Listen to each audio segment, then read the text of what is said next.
Primeiramente, parabenizar o meu colega vereador Scalco, também o presidente da Comissão de Educação, Tecnologia, Inovação, Cultura e Esporte, vereador Bressan. Pedir a gentileza aos nobres pares, diante da importância do projeto e também, juntamente dessa transparência, que existe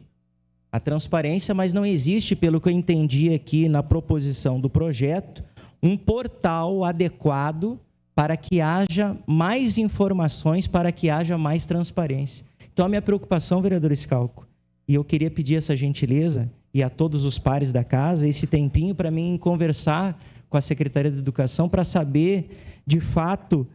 como que a gente vai, como que eles estarão colocando este portal em funcionamento. Se vai ter um custo, o tempo que vai ser feito para que haja essa adequação, porque a gente também não pode fazer um projeto tão excelente como esse, tão bom como transparência, a gente não ter também a situação do tempo que a Secretaria vai ter para colocar este portal para funcionamento, porque não adianta a gente aprovar um projeto e a gente não tem também esse tempo